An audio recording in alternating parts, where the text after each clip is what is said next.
Hello friends hello friends स्वागत है आपका हमारे यूट्यूब चैनल विद्यार्थी संघर्ष में। आज हम history class 6 NCERT history class 6 का लेसन फर्स्ट पढ़ेंगे। फर्स्ट लेसन का नोट्स है जो मैं आपको प्रोवाइड कर रही हूँ। देखिए क्या, कब, कहाँ और कैसे फर्स्ट लेसन था। इसमें पूछ रहे लोग कहाँ रहते थे, जो लोग थे उस समय के अकेटक खाद्य संग्रह कहाँ रहते थे, वो कहाँ कहाँ रहते थे। नर्मदा नदी के तट पर रहते थे।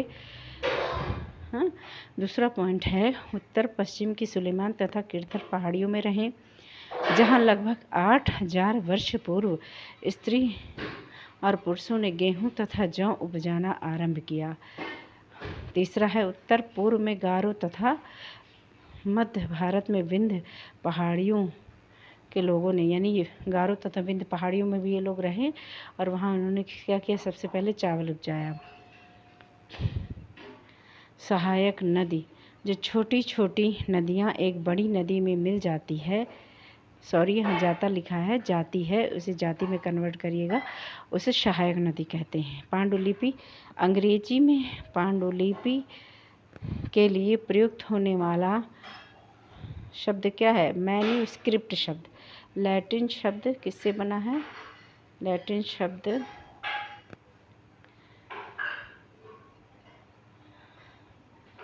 मेनू से बना था, जिसका अर्थ से निकला है, जिसका अर्थ है मेनू से निकला है। यहाँ पर मेनू कर लीजिएगा।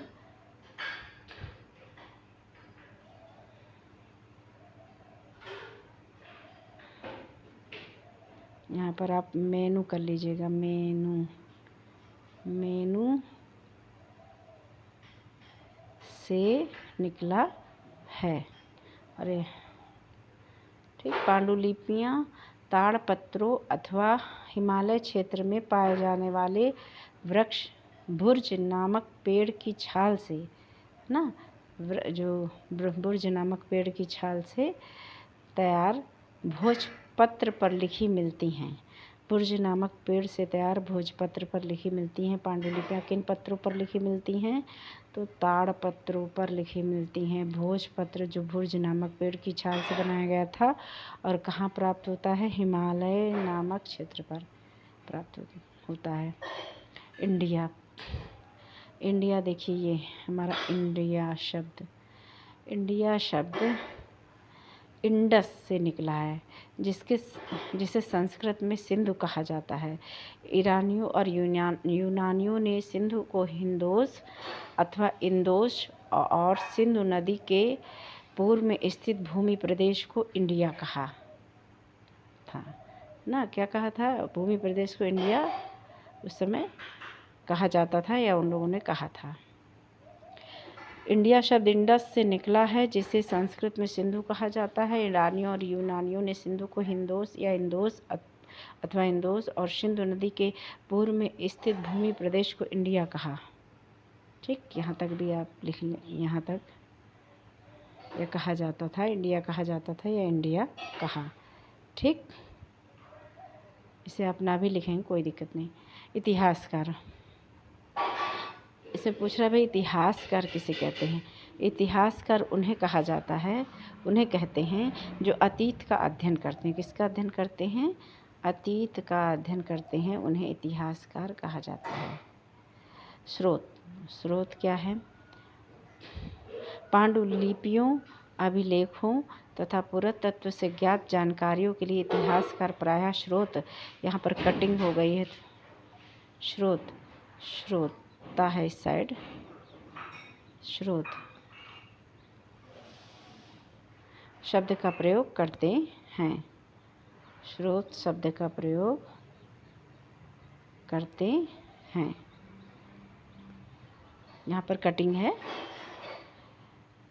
पांडुलिपियों, अभिलेखों तथा पुरातत्व से ज्ञात जानकारियों के लिए इतिहासकार प्रायः स्रोत शब्द का प्रयोग करते हैं।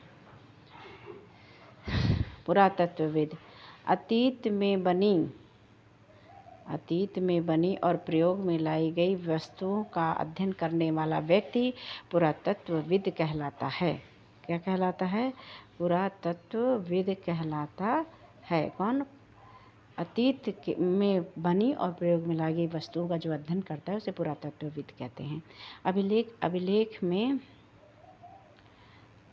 अभिलेख के अध्ययन को पुरालेख शास्त्र एपिग्राफी कहा जाता है। अभिलेख के अध्ययन को क्या कहा जाता है? पुरालेख शास्त्र, और इंग्लिश में इसको बोलते हैं एपिग्राफी। पत्थर, मूर्ति, दीवार, सोना, एक ऐसा लेख जो यहाँ पर दिया है, देखिए ये एक ऐसा लेख जो पत्थर, मूर्ति, दीवार, सोना, सिक्का, मृदभांड मीन्स मिट्टी के बर्तन, चांदी, यहाँ पर चांदी होगा, चांदी, तांबा आदि पर लिखा या उत्कीर्ण किया जाने वाला लेख है, उसे हम अभिलेख कहते हैं। क्या कहते हैं? अभिलेख। प्राचीन काल में आम लोग, ये है लोग, आम ये वाला लोग है। प्राचीन काल में आम लोग प्राकृत भाषा का प्रयोग करते थे। तो किस भाषा का प्रयोग करते थे? प्राकृत भाषा का। किसके शासनकाल में सबसे ज़्यादा संख्या में अभिलेख लिखे गए हैं? तो सबसे ज़्यादा अभिलेख अशोक के शासनकाल में लिखे गए हैं। सुलेमान तथा किरथर पहाड़ी के लोगों ने किन पशुओं को पालतू बनाया? तो किन पशुओं को बनाया था? गाय, बकरी, है ना, भेड़, बकरी और गाय बैल। गाय बैल को, भेड़, बकरी और गाय बैल।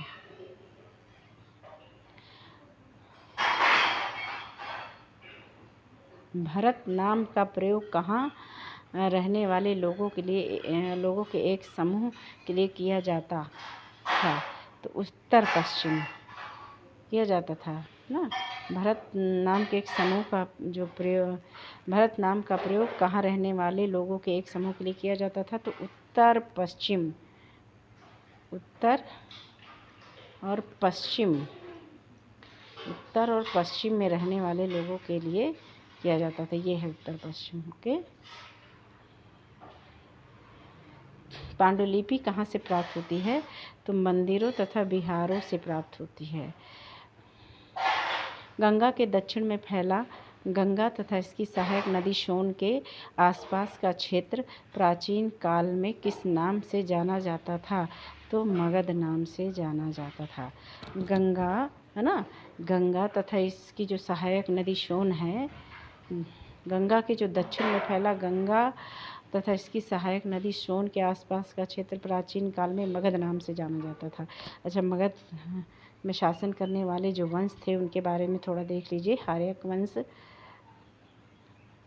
फिर शिशुनाग वंश, फिर नंद वंश, फिर मौर्य वंश, फिर कण्व वंश, फिर शातवाहन वंश। उसके बाद काफिला क्या है, देखिए, व्यापारियों के एक समूह को कहते थे। क्या कहते थे? काफिला।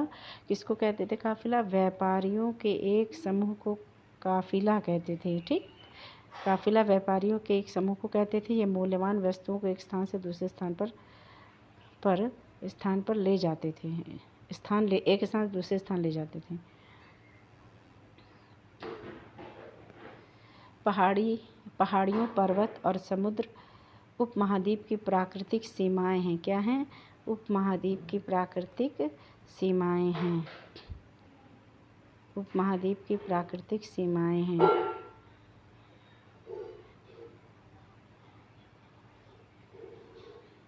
इतिहासकार और पुरातत्वविद की भूमिका एक जासूस जैसी होती थी। वे स्रोतों से प्राप्त जानकारी का विश्लेषण कर अतीत की सटीक तस्वीर बनाने की कोशिश करते थे। जैसे जासूस किसी सुराग को पाते थे, फिर समझते थे कि यहाँ पर ब्लड है तो यहाँ पर किसी की डेथ हुई होगी, अगर यहाँ पर बाल मिले हैं तो बड़े बाल मिले हैं तो ये किसी स्त्री का होगा, अगर छोटे बाल मिल रहे हैं तो ये किसी पुरुष का होगा, है ना, अगर झूमक मिल रही है तो ये किसी स्त्री की होगी, और अगर पुरुष से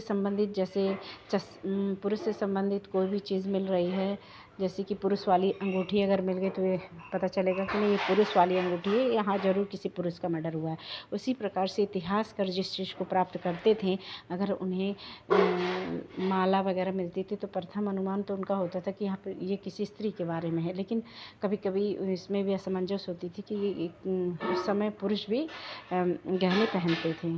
ठीक है, तो जासूस की तरह काम करते थे कहने का मतलब। अतीत शब्द का प्रयोग बहुवचन के रूप में हुआ है क्योंकि अलग अलग समुदायों का अतीत अलग अलग होता है, क्योंकि आम लोग और राजा रानी का अपना अलग अलग अतीत होता था। भाई राजा रानी का अपना अतीत था, रहन सहन खान पान उनके अपने अलग सब चीज़ें थी, और आम लोगों की अलग, इसलिए उनका अपना अतीत था और आम लोगों का अपना अतीत था, इसलिए यहाँ पर अतीत शब्द का प्रयोग बहुवचन के रूप में हुआ। शिलालेख, पत्थर या धातु पर खुदे हुए लेख को हम क्या कहते हैं? शिलालेख। शिला मीन्स होता है पत्थर, शिला मीन्स क्या होता है? पत्थर, और लेख मीन्स लिखावट, लेख मीन्स लिखावट, लिखावट है ना। तो इसका मतलब पत्थर पर जो लिखावट है उसे शिलालेख कहते हैं, यानी शिलालेख। ओके फ्रेंड्स, ये फर्स्ट चैप्टर का हमारे NCERT हिस्ट्री क्लास 6 के फर्स्ट चैप्टर का नोट्स था, जो मैंने बड़ी मेहनत से और आपके लिए बड़े प्यार से तैयार किया था। अगर आपको पसंद हो तो लाइक शेयर एंड सब्सक्राइब ज़रूर कीजिएगा। Thank you very much. मैं अगले लेसन का नोट्स भी आपको इसी तरह से प्रतिदिन दूंगी। Okay, thank you watching for my video. Thanks, bye.